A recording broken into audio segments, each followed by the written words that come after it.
give it a little bit extra work for somebody to help them bring up their grade if they need to. Если такое реально, если вы действительно очень плохо написали первый тест, то у вас будет возможность либо как-то отработать этот тест, либо какие-то дополнительные задания выполнить. So, if you didn't do well, you don't feel like you did well, Если вы don't плохо worry about it at this написали, point. или вот думаете, что плохо написали, не переживайте. It can be made up. То есть все можно восполнить. We don't want you to fail. Мы не хотим, чтобы вы просто плохо все написали. So, if you're struggling, well, keep studying. Поэтому, если вам тяжело, продолжайте учиться. And especially say this to some of the new students. Особенно вот для новых студентов. This is really difficult when you don't know exactly what to expect on tests. Очень сложно, вот когда первый раз пишешь тест, ты не знаешь, чего It ожидать. takes you a little while to get used to this. И к тому вообще, к написанию тестов нужно привыкнуть. All right, I want to spend some time now discussing a handout that I just gave out to you. Я бы хотела какое-то время посвятить той распечатке, которую я вам только что раздал. We've discussed this just a little bit, but I want to show it to you a whole lot more clearly, hopefully. Мы с вами немного уже об этом говорили, но я бы хотела еще вот отдельно поговорить как раз об этой части. And the idea is the early church and the plurality of elders. То есть, и мы говорили с вами о ранней церкви и о множестве старейшин. Now there is a scripture record from about 45 to 65 AD, and in the scripture it always speaks of elders as being plural. И вот что касается мест из Писания, то вот те места Писания, которые писались между 45 и 65 годом нашей эры, то всегда о старейшинах говорится во множественном числе. In the scriptural record there's no distinction made between an elder and a bishop. И в Писании мы не видим разницы между старейшиной и епископом. An elder, a bishop, it's all the same term. То есть что старейшина, что епископ являются одним и тем же термином, то есть одного и того же человека обозначает. I want us to just read the scripture texts and Давайте we've assigned почитаем them to you, Писание, вот как мы с вами распределили, starting with Acts 11, verse 30. начиная с Деяния 11 главы 30 стиха. Что и сделали, пославши собранное к пресвитерам через Варнаву и Савла. Потом 15, да? And then next verse, right? Okay. 15, 20. Тогда апостолы и пресвитеры со всей церковью рассудили, избравшие среди себя мужей, послать их в Антиохию с Павлом и Варнавой, именем Иуды, проживаемого Варсаву, и Силу, мужей начальствующих между братьями. Okay. So what does it say? И вот что же говорится в этих стихах? Пресвитеры, начальствующие. That elders and bishops and Okay. leaders. He speaks about in 11:30 the elders in Jerusalem, В 11:30 он говорит о старейшинах в Иерусалиме. and then 15:22 А 15:22 the apostles, the elders, and the whole congregation. и вся община. But again, it uses a plural term there, elders. Опять же говорится о старейшинах, то есть не один был старейшина. It doesn't say the bishop and the elders. И не говорится, что епископов и It старейшин. just says elders. Говорится старейшин. All right, Acts 14, 14 глава, 23. 23 стих. Положив же им пресвитеров в каждой церкви, они помолились с постом и предали их Господу, в которого уверовали. То же самое, пресвитера, Same. их, множественное число. Okay, so again, it's plural, elders. Опять же говорится о старейшинах в множественном числе. Plural would indicate more than one. То есть множественное число обычно всегда означает, что Okay. это более чем один человек. Acts 20, verse 28. Деяние 20:28. Итак, наблюдайте за собой и за всем стадом, в котором Дух Святый поставил вас блюстителями пасти церковь Господа и Бога, которую Он приобрел себе своей кровью. Okay?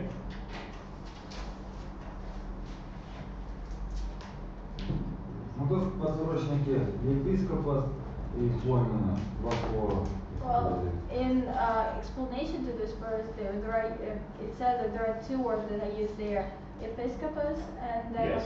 and what? И что еще? и поймана. Это на греческом? Ладно, да, да, греческий. And a great word for Это amen. пассив. That's right. That's correct. And they're used to describe the same office. И вот они опять же используются для того, чтобы описать вот одну и ту же должность. Okay, Philippians 1 verse 1. Филиппийцам 1:1. Павел и Тимофей, рабы Иисуса Христа, всем святым во Христе Иисусе, находящимся в Филиппах, с епископами и диаконами.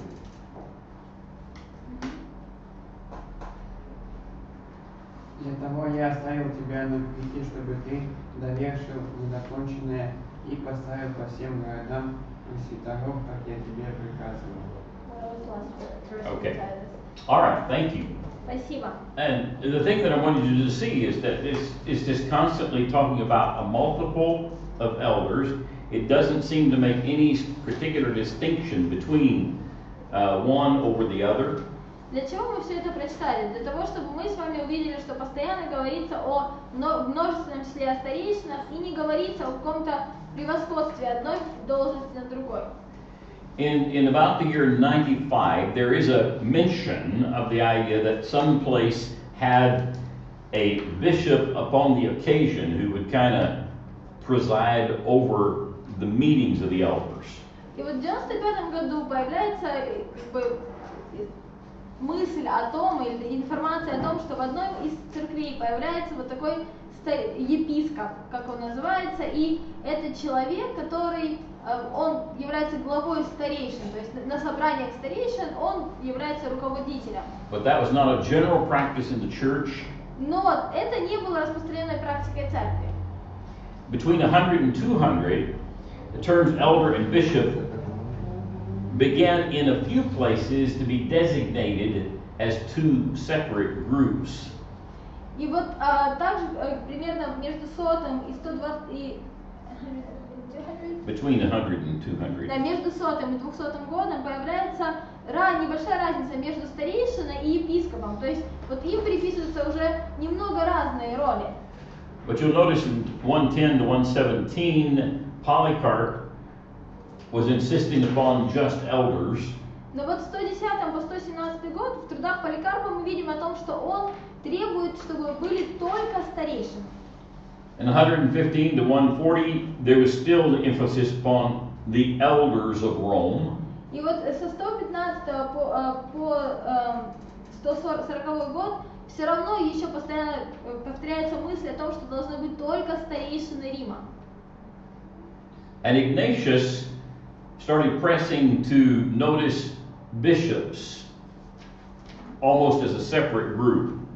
А вот Игнатий уже говорит о епископах практически как о другой группе, то есть о другом положении. And by 175 to 200, many places had a distinction where the bishops were separate from the elders, but this still was not generally accepted. А вот с 175 года по 200 год мы видим, что уже есть достаточно существенная разница между епископами и старейшинами, но тем не менее это не было повсеместной практикой. In the year 220, there was another line that was drawn and changed, and in addition to these concepts. И вот в 220 году еще одна прорисовывается линия, которая вот и даже эту концепцию меняет. They began to express the idea of elders and then bishops, and they added a new one called an archbishop. Кроме старейшин и епископов добавляется еще одна роль, еще одна должность, такая как архиепископ. So they were basically, again, making a hierarchy type distinction, Опять же мы видим, что вот такая производится иерархия, which the New Testament never made. та, которая никогда не присутствовала в Новом Завете.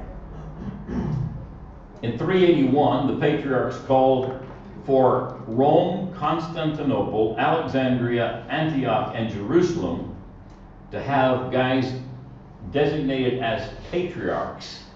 В 381 году требуется о том, чтобы в Риме, Константинополе, Антиохии, Иерусалиме и в Александрии были назначены патриархи. It was kind of during this general time that there began the idea of what's called a diocese. И вот как раз в это время появляется идея епархии. And we've kind of tried to draw a bit of a pattern for the diocese here. И вот мы уже говорим вот об епархиях вот здесь. And the idea is that you would have churches in the city, and over those churches in the city was a particular bishop. И вот идея заключалась в том, что был определенный город, в этом городе были различные церкви, точнее, несколько церквей, и над этими церквями был епископ. Now that eventually develops into an entire system И вот в конце концов это развивается в определенную систему, that eventually becomes known as a metropolitan. которая потом становится известной как метрополия. By 450 AD, patriarchs became a distinct office. К 450 году Patriarchs. да, патриархи становятся вообще отдельной должностью. And in 500 to 600, patriarchs were approved in 5 of the above named cities. А вот с 500 года до 600 года патриархи вообще были узаконены в 5 из 6 городов, о которых мы говорили. So there was a patriarch of Rome, a patriarch of Constantinople, a patriarch of Alexandria, etc. То есть был патриарх Рима, Константинополя, Александрии и так далее. And about 606 AD, the Roman Emperor Photius gave Boniface III the title of sovereign pontiff, or universal father. И вот в 606 году император Фока приписывает Бонифацию III титул папы, то есть вот, понтифика святого. So in Rome, they began to have a pope. То есть в Риме появляется папа. Now, one of the distinctions in the churches eventually, especially between the Catholic and the Orthodox, И вот та разница, которая появляется в церкви, особенно потом уже со временем, особенно между православной и католической, the Catholic Church ended up going and really recognizing this idea of the Pope. мы видим, что католическая церковь начинает принимать и вот делает частью своего ритуала иметь папу. Later in the Orthodox Church, they didn't recognize the idea of the Pope and agreed that the Catholic Pope was over everybody. Вот в дальнейшем в истории мы видим, что православная церковь отказывается от идеи папы и не соглашается с тем, что папа является над всеми церквями. But they did continue to have the patriarchs that were over these different cities. Но патриархи у них остаются, которые правили городами. And even today, they still have that kind of concept. И даже going on. сегодня эта концепция приемлема у них. So the reason for this chart is to just kind of begin to show you how that gradually things would change and they would develop a whole new concept of how the church would work. Вот причина, почему нужна эта таблица, для того, чтобы помочь вам увидеть, насколько постепенно, но менялась концепция церкви и ее структуры. Now later we're going to see a chart, and actually, you can kind of visualize it a bit in this. И вот далее мы с вами также увидим таблицу, и можете даже в этом вот, немного это проглядеть. You remember the original chart where we were talking about the Emperor of Rome and how the structure was top down. И вот вы помните пирамидообразную такую таблицу нашу, где описывался император Рима и все остальные прослойки общества римского. So you had the emperor, then you had То the есть был император, потом кто шел? senate, Senators, yeah. knights. So you had this whole thing going down. Да, то есть вот все вот эти классы общества. It's amazing how political things many times affect the church. Удивительно, насколько политика иногда и даже очень часто влияет на церковь. Ultimately, you see, you have that same type of pyramid. В конце концов, тоже получается вот такая же пирамида.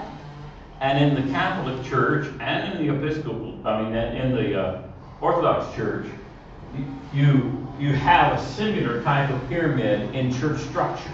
И вот как в католической, так и в православной церкви мы видим такую же пирамиду в структуре церкви.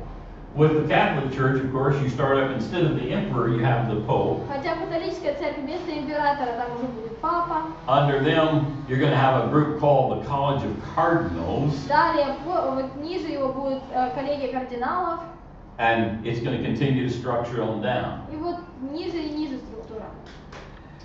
Whereas Jesus taught a different type of leadership. Хотя Иисус говорит абсолютно другом лидерстве. His concept was that those people who were leaders in the church would actually be on the bottom. Он говорил наоборот о том, что те люди, которые являются лидерами в церкви, они вообще в основании, то есть они снизу. Holding up and encouraging all other members. Они поддерживают, они ободряют всех остальных членов церкви. But we'll discuss that a little bit further on. Но мы об этом поговорим немножечко позднее. Now then, I just wanted to kind of give you this chart. This chart, by the way, I developed when I was in college. It was out of a book by a fellow that I was taking church history under, F.W. Maddox. He wrote a real excellent church history book. И вот, кстати, эту таблицу, которую мы получили, я ее использовала еще тогда, когда сам учился в институте, и ее разработал тот человек, который у меня преподавал историю церкви и написал прекрасную книгу по истории церкви. Его фамилия Maddox.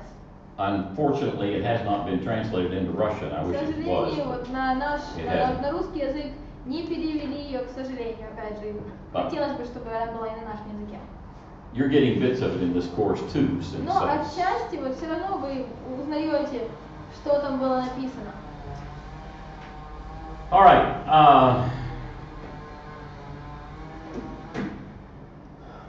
Got a lot of noise going on out there. Oh, we can close it. That's all right.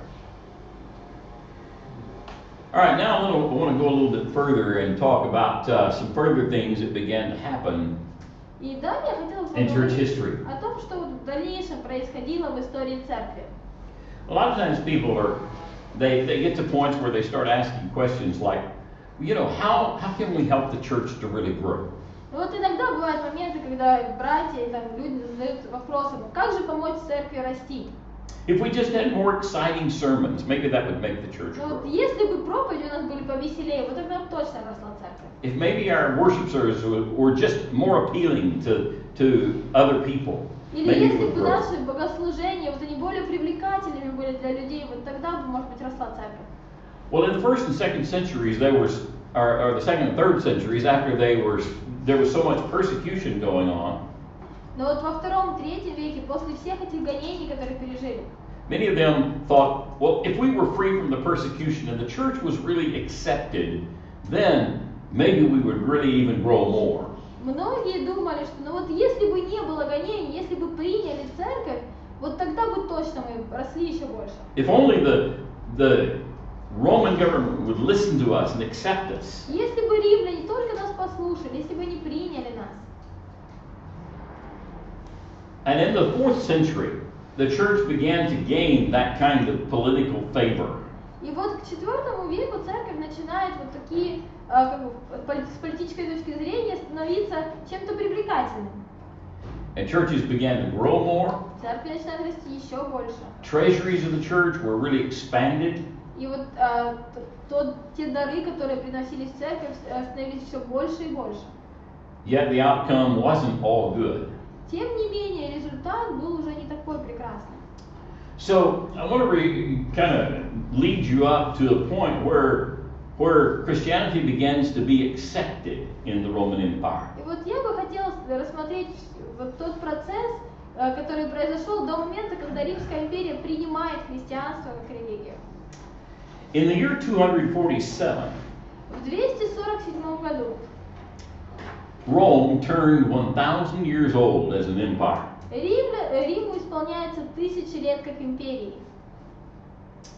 Well, you can imagine what the people wanted to do with it, turning 1,000 years old. Ну вот можете себе представить, насколько пышно хотели праздновать, если целых 1000 лет исполнилось. Let's have a great celebration. Давайте отпразднуем так, чтобы запомнилось. And so they threw a huge party for 2 or 3 И days. вот 2 или даже 3 дня люди гуляют и празднуют. And there was wild celebration. И празднование было просто выходящее за рамки. And a lot of it included drinking and getting drunk and orgies and all kinds of things И like вот that. в программе было как и пьянство, и напивание, и оргии, и все. Well, most of the Christians refused to go to the party. Большинство христиан не шли на такие празднования. And at first you think, well, that wouldn't be a problem. И вот думаешь, ну и в чем проблема-то? But soon after this day, there was a plague that hit Rome. Но вот очень скоро после этого дня на Рим находит чума. And a number of people died because of the plague. И множество людей умирает из этой чумы. Well, guess what? И вот знаете что? Обвинили их. Well, Christians were cursed, but I mean, they Oh. were like accused of that. Yeah. Well, the reason this Причина, plague came is because the Christians refused to honor the gods of Rome. вот объяснили так, что эта чума пришла как наказание за то, что христиане не почтили богов Рима. So this angered the gods of Rome, and the gods of Rome sent this plague. Вот боги Рима разозлились и наслали чуму.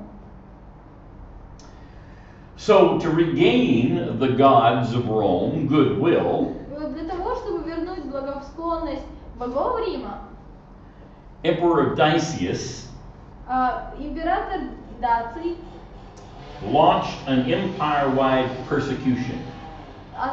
снова основывает гонение, которое распространялось по всей империи. And he required everyone in the empire to sacrifice to the gods. И вот он требовал, чтобы все жители империи принесли жертву богам.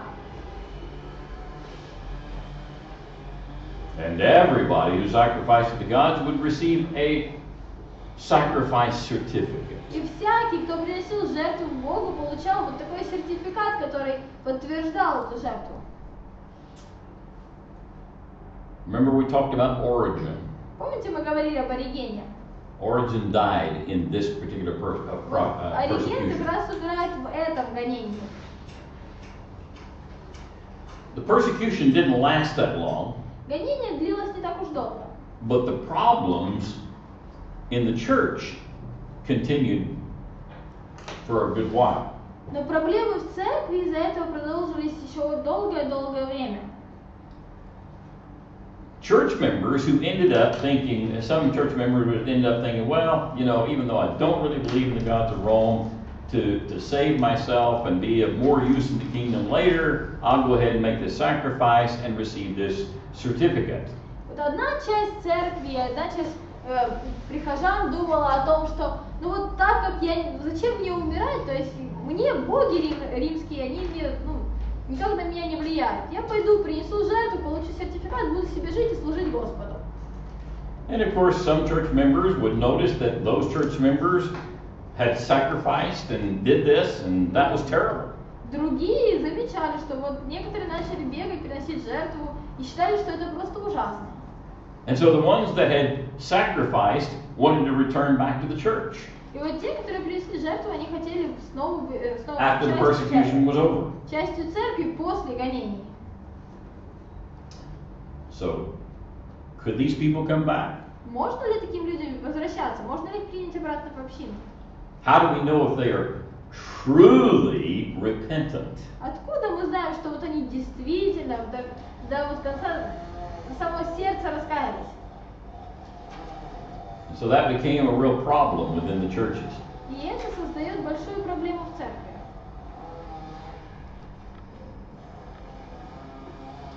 There was a guy by the name of Cyprian of Carthage. Был человек по имени Киприан Карфагенский. And he hadn't done the sacrifice, Он не принес жертву, but he believed that God wanted him to hide. но он верил в то, что Господь хотел, чтобы он пошел и спрятался. So he left the place where he was a leader in the church, Он был and he hid for several years. лидером церкви, да, и вот он оставил свою общину и несколько лет прятался. And when he returned, his congregation was in turmoil. И когда он вернулся, его община переживала очень сложные времена. He encouraged them to readmit Christians who received sacrifice certificates. Он хотел, чтобы община снова приняла тех христиан, которые принесли жертву и получили сертификат. But there was a group of people who said, no, we cannot accept them back. Но была группа людей, которые говорила, нет, мы не можем этого сделать, мы не можем их принять. They said anybody who avoided this persecution is a false believer. То есть всякий, кто убегал от гонений, тот лжеверующий. And the group that believed that nobody should be accepted back became known as the Donatists. И вот те люди, та группа людей, которая решила, что нельзя принимать таких людей обратно в церковь, стали известны в истории как донатисты. They were known by their leader, who was Donatus. Но назывались они по имени своего лидера Доната. Это кто такие? Те, которые не соглашались с тем, что принесших жертву можно снова принять церковь. So the Donatists believed nobody should be allowed back. Донатисты считали, что никого нельзя принимать обратно. They didn't agree with Cyprian. Они с Киприаном не соглашались. Of course, Cyprian was saying, well, we need to let them back in, but we've got to make sure they are really, truly repentant. Но Киприан говорил, что да, мы можем их присоединить обратно к своей общине, нам нужно убедиться в том, что они действительно раскаялись. And they need to be required prayer and fasting. И они должны молиться и поститься. So there was this large conflict in the church at that time because of this. И вот в церкви происходит большой конфликт из-за этого. Now, 7 years later, another persecution arose, and Cyprian died in this particular persecution. Через 7 лет снова начинается гонение, и в этом гонении Киприан погибает. It was a persecution under a ruler by the name of Diocletian. Это было гонение под предводительством правителя Диоклециана. He ended up seizing the imperial throne in Rome in 284. Он захватывает трон в 284 году. And he set up not only his domain, but he also created a co-emperor with a man by the name of Constantinus Chlorius. Но он не только правит сам, он ставит себе соправителя, которого звали Константин Клор. And from 293 to about 306, there was this co-rulership. И вот с 293 года по 306 год было вот такое соправление. Yeah. Под 306 год. То есть было два правителя. And Diocletian then chose 2 assistants to rule his part of the empire. Диоклециан также выбирает 2 ассистентов или помощников, которые будут помогать ему править его частью империи. And they would become co-emperors if something happened to Diocletian, if he died or if he resigned. И вот если бы что-то произошло с Диоклецианом, он бы умер или отказался бы от императорского чина, то они бы стали соправителями вместо него. One of those assistants' name was Galerius. Одного из этих помощников звали Галерий. Galerius wasn't too fond of the Christians. He said, well, the Christians really have more commitment to their Lord than they do their commanders if they're in the army. Галерий не очень воспринимал христиан, потому что боялся того, что они более поклоняются своему Богу, чем они имеют преданность государству. And he was the one that actually encouraged this persecution against the church. И он был тем человеком, который, наоборот, воодушевлял гонения против церкви. Галерий. Galerius. Galerius. Diocletian eventually retired. Диоклециан в конце концов уходит на пенсию. And Galerius became the emperor. И Галерий становится императором вместо него. And Emperor Galerius wanted to rule over his empire, over the other co-emperors. И вот Галерий хотел править и над всеми остальными соправителями. So he abducted the son of one of those co-rulers. И для этого он крадет сына одного из соправителей. Guess what the son's name was? Как вы думаете, как звали сына? Константин. That's right, Constantine. Так и было. That's right. Константин это... So he abducted Constantine so that he could control Constantine's father. Он крадет Константина для того, чтобы таким образом получить контроль над отцом Константина. Тоже Константин. And Constantine's father was Trying to remember Constantine's father's name. Константина, вы сказали. But well, we were talking about Constantine Florus, and then. And that may have been Constantine's father. I'll have to relook that up. Я посмотрю. Может быть, Константин и был отцом Константина. I thought I had looked that up one time and put it in my Yeah, notes, it but I don't was see in it. your notes. It was in my notes. Anyway, in 305, Constantine's father became deathly ill. В любом случае, в 305 году отец Константина, которого украли, заболевает смертельной болезнью.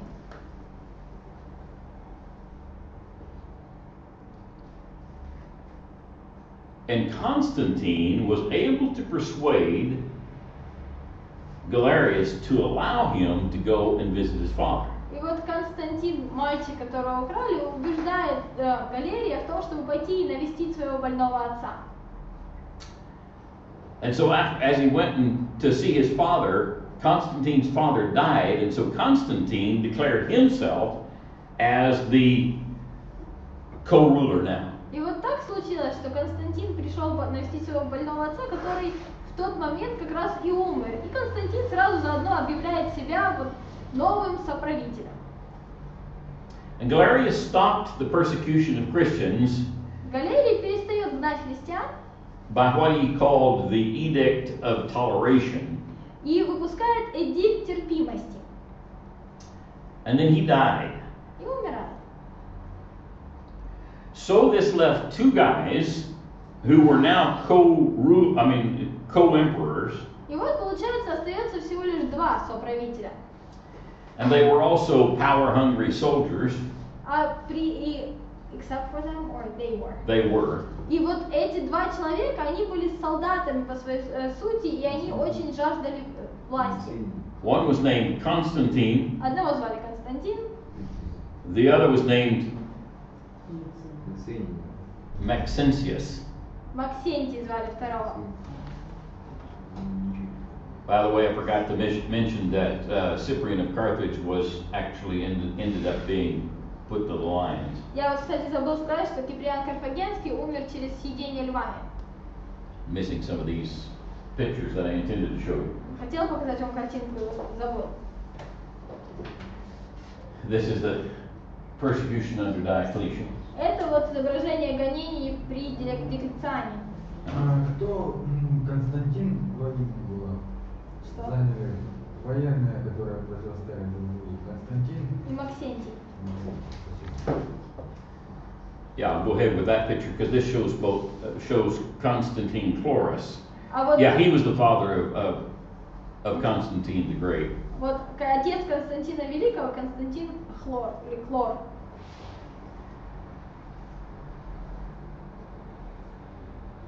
And there's a depiction of Galerius. А вот изображение Галерия.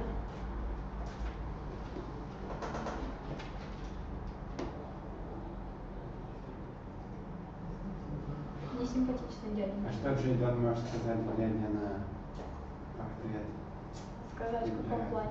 Ну, что за человек был? Well, could you tell what kind of person Galerius was just looking at his image?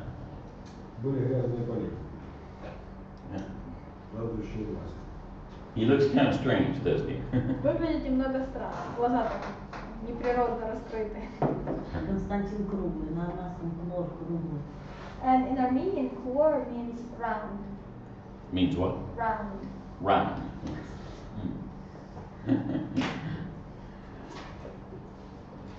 So now then we're with these guys, Constantine and Maxentius. Вот, в общем, все они умерли, и у нас появляется два соправителя, Константин и Максентий. And so, as co-rulers now, they are against each other and decide to fight each other. Будучи соправителями, они теперь уже считают друг друга врагами и хотят сражаться друг с другом. Constantine ended up bringing his armies toward Rome. Константин подводит свою армию к Риму. Maxentius was already in Rome Максентий уже в and Риме. had to defend Rome. И готовится к тому, чтобы защищать Рим. They came toward a bridge, a large bridge called the Melvian Bridge. Они подходят к большому мосту, который называется Малвианский мост. Милвианский мост. And of course, as this bridge was going to be an easy way to get into Rome by Constantine and his armies, И так как этот мост был бы слишком хорошей помощью Константину в плане того, чтобы переправить свою армию к Риму, Maxentius, of course, damaged the bridge Максентий разрушает so that мост, it couldn't be crossed. и через него уже невозможно перейти. Как называется мост? Милвианский. Сейчас увидите.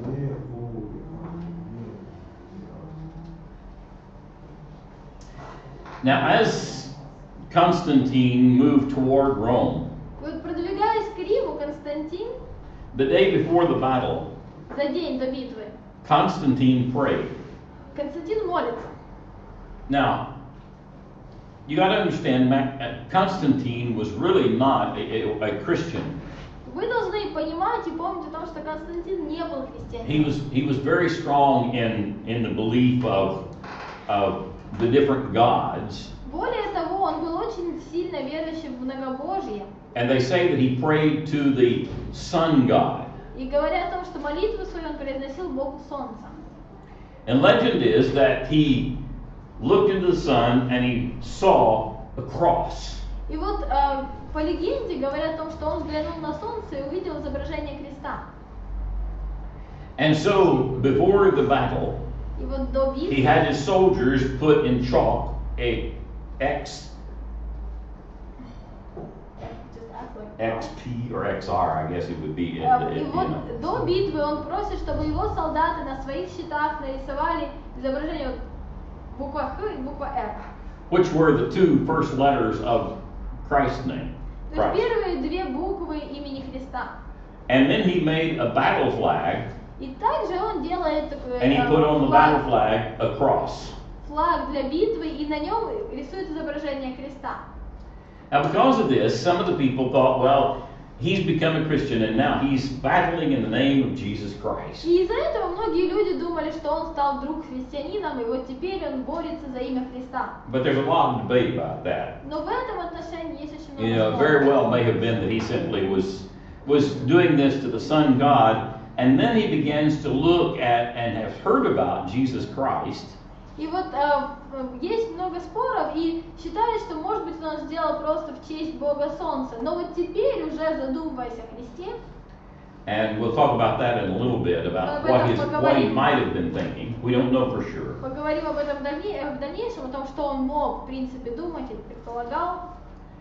But after the bridge had been partially destroyed, Но после того, как мост был частично разрушен, this is a picture of the bridge today. это вот Милвианский мост сегодня.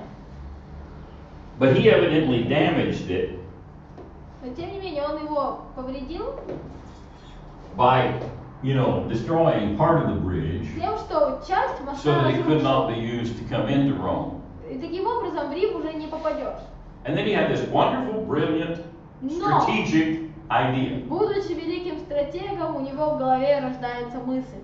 of to get my soldiers across the river and to keep the others out, we'll make a temporary bridge using boats. Он подумал, что ну вот так, чтобы мои солдаты перешли на ту сторону для битвы, и мы сделаем временный мост из того, что лодки составим вместе через реку. And so as he starts his armies out on these boats, И вот как только армия начинает переходить вот по этим лодкам, and they began their battle, и начинается битва, Maxentius ends up drowning. Максентий, как ни печально this was not a very sturdy way of doing this. утонул, потому что And you не get очень устойчиво. all these men on these boats, and you got problems. А особенно, когда так много солдат на вот этих небольших лодках, то это приводит к проблемам. Это же Константин. Нет, Максентий же Ну так, Максентий вообще был гениальным полководцем. Он решил, что в Рим не зашли, разрушу мост, а сам сделаю из лодок мост, и по нему перейду туда. Куда перейду? Ну, на сторону Константина, чтобы с ним уже сражаться. Надо же Мост как-то... делал Максентий. Конечно. So Maxentius ends up drowning. Да, Yeah. Максентий вот на своем же мосту и тонет. Запутали нас с этими мостами. Who made bridge? Ага. Maxentius made the bridge For what? out of these boats to get his army across there to fight Constantine before he gets into Rome. Вот как And я he говорю. also damaged the bridge. What? And he also destroyed the bridge. But he destroyed the other bridge. Ну вот как я уже говорила, то есть он сначала разрушает существующий нормальный мост, а потом по лодкам пытается перейти на другую сторону, чтобы сразиться с Константином. Сразу нельзя было пройти, сразиться, а потом вернуться и разрушить. See, in this picture Я не было тогда, посоветовать некому было. depicts the idea of what he destroyed a part of this bridge to keep Constantine from coming На across этой the bridge. картинке мы видим вот как бы ситуацию, которая там сложилась. То есть часть моста была разрушена им же, и потом вот он пытается перейти немножечко дальше по лодкам. Then he comes up with this brilliant idea Ну, вот такая гениальная идея, that ended up being his downfall. которая и стала, в принципе, последней идеей в Никто его плавать жизни. не мог, не смог его спасти. Ну, в обмундировании плавали 30 килограммов Тогда меньше. они бы кинулись бы и спасли бы его. So he ends up drowning, Ну вот утонул, не было тебя тогда. and so Constantine rides into Rome triumphant. И получается, что Константин с большим триумфом просто въезжает в Рим. Вообще без боя. Underneath the symbol of the cross. И более того, с символом креста.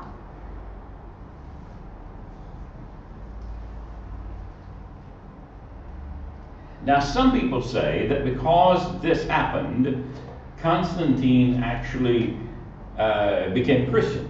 И вот некоторые люди говорят, что вследствие этих событий Константин становится христианином. But like I say, there's a lot of debate about that. Но, опять же, есть много-много непонятных моментов. Constantine was a pagan Константин был язычник.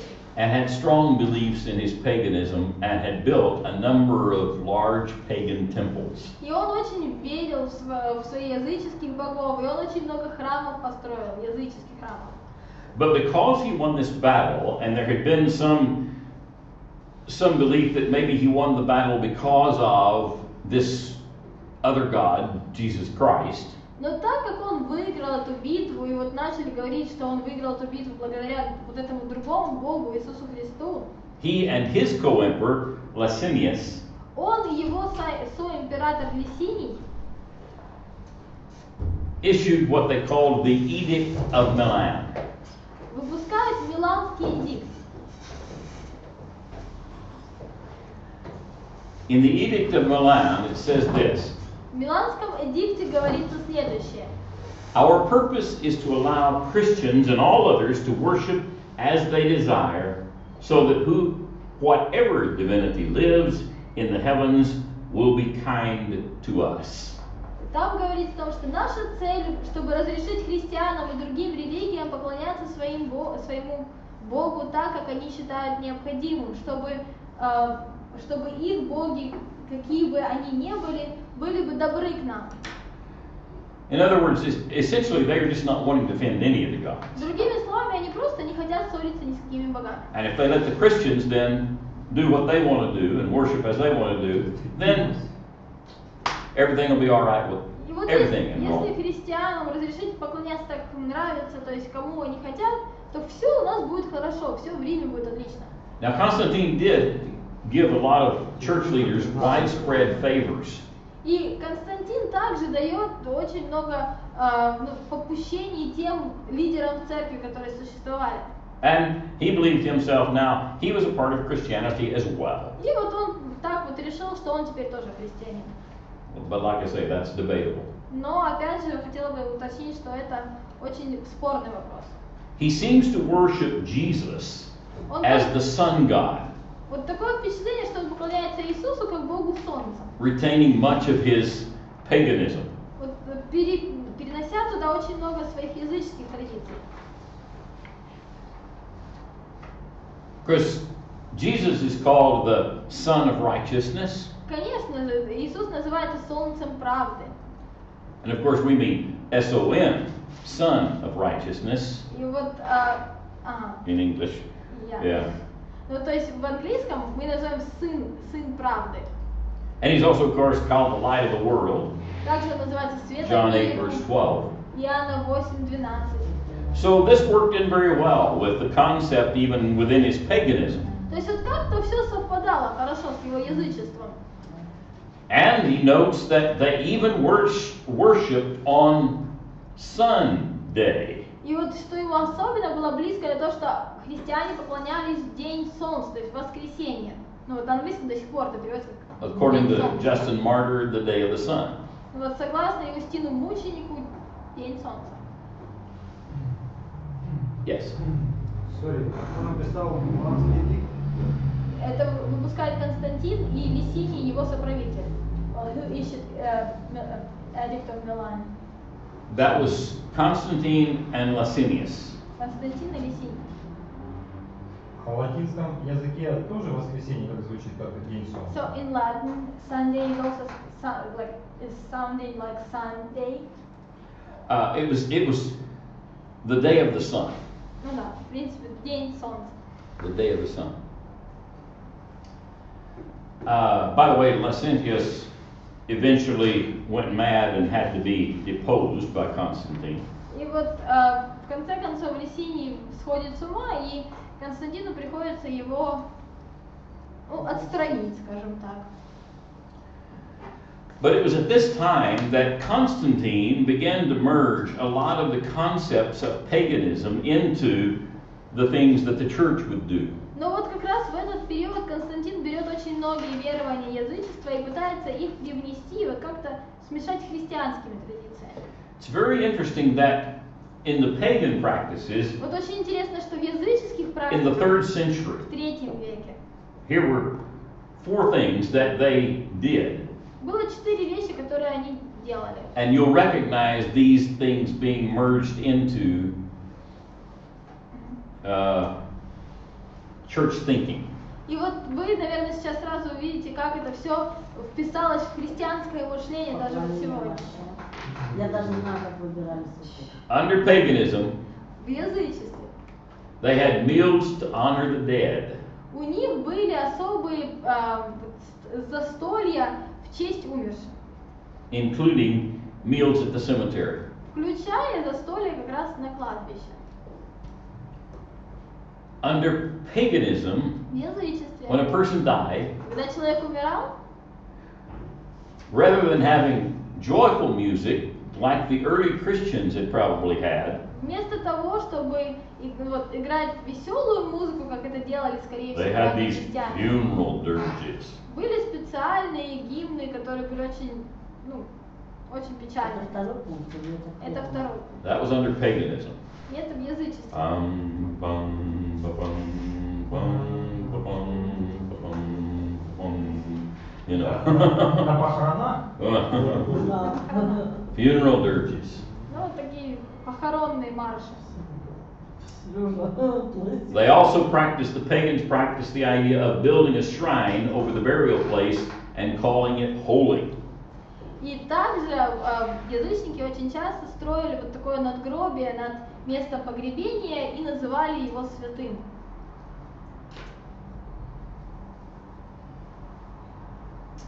And then they also had what they call reverence for the dead, honoring the bones of the dead. И также у них было почитание